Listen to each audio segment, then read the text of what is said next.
Hello நண்பர்களே, என் கையில் ஒரு கடிகாரம் இருக்குது. இந்த கடிகாரத்தில் இந்த நொடி முள் எப்பொழுதும் ஓடிக்கொண்டே இருக்கும். இங்கே ஒரு பெரிய முள் இருக்குது. அது நிமிடங்களை காட்டுகிற ஒரு முள். இங்கே ஒரு சின்ன முள் இருக்குது. இது மணி காட்டுகிற ஒரு முள். இது மணி முள், இது நொடியை காட்டுகிற முள். பாருங்கள், இதிலிருந்து நான் ஒரு சின்ன விஷயத்தை உங்களுக்கு நான் சொல்லித்தரப்போகிறேன். என்னன்னு கேட்டிங்கன்னா, இந்த மணிமுள், அதாவது இந்த மணிமுள்ளானது இந்த நொடிமுள் சுற்றினா மட்டும்தான் என்ன செய்யும்? சுற்றும். அப்போ இந்த இந்த இந்த இந்த நிமிடத்திற்கு நிமிடம் மாறுகிற இந்த முள்ளால் தான் இந்த முள்ளால் என்ன செய்ய முடியும்? நகர முடியும். அப்போ பார்த்தீங்கன்னா, 6 இடையில இருக்கிற இந்த முள் இப்படி நகண்டு வரணும்னா இந்த பெரிய முள் என்ன செய்யணும்? இப்படி சுற்றணும். சுற்றினா மட்டும்தான் இந்த சின்ன முள்ளால் என்ன செய்ய முடியும்? நகர முடியும். அப்போ நல்லா பாருங்கள், இந்த கடிகாரத்தில் இந்த பெரிய முள்ளும் இந்த சின்ன முள்ளும் 24 மணி நேரத்தில் எத்தனை முறை அது ஒருவர் சந்தித்து கொள்ளும் அப்படின்னு சொல்லி நான் ஒரு கணக்கு பண்ணேன். எப்படி பார்த்தீங்கன்னா, இந்த சின்ன முள்ளும் இந்த பெரிய முள்ளும் எப்போ ஒன்று சந்திக்கும் அப்படின்னு சொல்லி நான் ஒரு கால்குலேஷன் பண்ணேன்.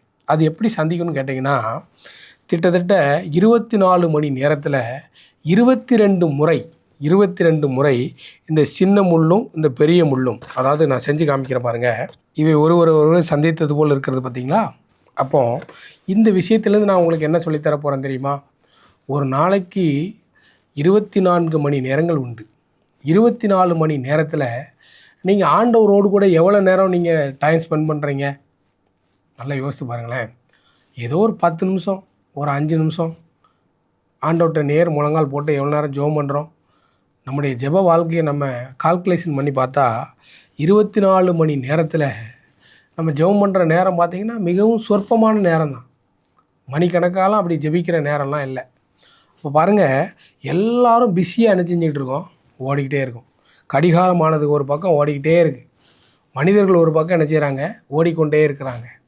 அப்போ நம்மளும் என்ன செய்கிறோம்? வேலை, சாப்பாடு, அங்கே போகணும், இங்கே போகணும், அந்த வேலை, இந்த வேலைன்னு சொல்லி பயங்கரமாக என்ன செய்கிறோம்? பிஸியாக ஓடிக்கிட்டே இருக்கிறோம்.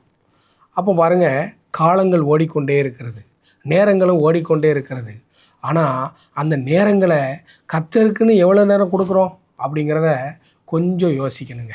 அப்படி யோசித்து பார்த்தோன்னா அநேக நேரம் நம்ம ஆண்டவர்கிட்ட பேசுகிறதே இல்லை.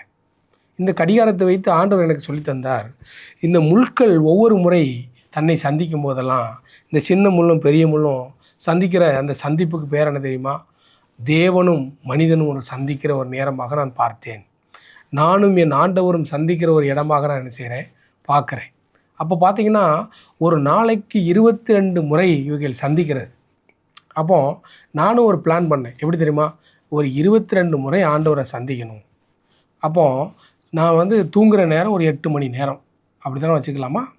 அப்போ 24ல் ஒரு 8 கழிச்சோன்னு வச்சுக்கோங்களேன், ஒரு 16 மணி நேரம் நம்ம என்ன செய்கிறோம்? விழித்திருக்கிறோம். 16 மணி நேரம் ஏதாவது என்ன செய்வோம்? வேலை செய்து கொண்டு இருப்போம். அந்த 16 மணி நேரத்தை 22ஆல் நம்ம வகுத்து பார்த்தோன்னு வச்சுக்கோங்களேன், நமக்கு ஒரு ஒரு ஒரு கால்குலேஷன் கிடைக்கும். என்ன கால்குலேஷன்னா, ஒவ்வொரு 40 நிமிடத்துக்கும் ஒரு முறை இந்த ஆண்டவரை துதிக்கணுங்க. இந்த கடிகாரத்தில் வர்ற ஒவ்வொரு 40 நிமிடத்துக்கு ஒரு முறை நம்ம ஆண்டவரை துதிக்க பழகணும்னு வச்சுக்கோங்களேன், நம்முடைய வாழ்க்கை சூப்பராக இருக்குங்க. எப்படின்னு பார்த்தீங்கன்னா, இப்போ இந்த முள் ஒரு சந்திக்கிற ஒரு 40 நிமிஷம், ஒரு 40 நிமிடத்துக்கு ஒரு முறை நம்ம இருக்கிற இடங்களில், வேலை செய்கிற இடங்களில், ஏதோ செய்து கொண்டிருக்கிற ஒரு நேரங்களில் நம்ம ஆண்டவரை துதிக்கணும். எப்படி துதிக்கணும் தெரியுமா? நீங்கள் முழங்கால் போட்டெல்லாம் துதிக்க வேண்டியதில்லை. இருக்கிற இடங்களில், ஆண்டவரே நீர் என்னோடு கூட இருக்கிறீர், உம்முடைய கரம் என்னை தொட்டு இருக்கிறது, என்னை சுற்றி இருக்கிற ஜனங்கள் ரட்சிக்கப்படட்டும், ஆண்டவரே என்னை ஒரு நல்ல நடக்கை உள்ளவனாய் மாற்றுங்க, பரிசுத்தத்தை தாங்க, அடுத்து வருகிற அந்த 1 மணி நேரத்தில் உங்களுக்கு உண்மையாக இருக்கணும்னு சொல்லி நம்ம ஆண்டவரை தேட பழகணும்னு வச்சுக்கோங்களேன், நம்முடைய வாழ்க்கை மிகவும் ஆசீர்வாதமாக இருக்கும். நம்முடைய காலத்தை அறிந்திருக்கிற கர்த்தருடைய கையில் தம்மை அர்ப்பணிப்போமானால் பாருங்கள், நம்முடைய வாழ்க்கை மிகவும் ஆச்சரியமாக இருக்கும், சந்தோஷமாக இருக்கும். எப்பொழுதும் அவரோடு கூட நம்ம என்ன செய்யலாம்? தொடர்பிலே இருக்கலாம். இந்த வார்த்தையை கேட்டுக்கொண்டிருக்கிற அன்பான தம்பி, தங்கச்சி, அருமையான அன்னை, அக்கா, இன்றைக்கே நீங்கள் தொடங்குங்கள். ஒரு நாளில் 22 முறை நீங்கள் ஆண்டவரை துதிங்க. ஏதாவது ஒரு அரை நிமிஷம், ஒரு நிமிஷம், 30 செகண்ட் நீங்கள் ஆண்டவருடைய சமூகத்தில் என்ன செய்யணும்? இருக்கிற இடங்களில் அவரை தேடணுங்க. இப்படி தேடி பழகுங்கள். கர்த்தர் உங்களை என்ன செய்வார்? ஆசீர்வதிப்பார். அங்கே பைபிளில் ஒரு வசனம் இருக்கிறது பார்த்துக்கோங்க. கர்த்தருடைய யோசனை நிலை நிற்கும். இந்த யோசனை ஆண்டவர் கொடுத்த யோசனைங்க. நான் சொல்கிறேன், இது நீங்களும் இதை கடைபிடித்து இதை ப்ராக்டிஸ் பண்ணுங்கள். ஆண்டவரோடு கூட நடக்கிற இந்த ஜெப வேலையை நீங்கள் கடைபிடித்து கர்த்தருடைய யோசனையின்படி நீங்கள் வாழுங்கள். கர்த்தர் உங்களை ஆசீர்வதிப்பார். தேங்க்யூ. God bless you.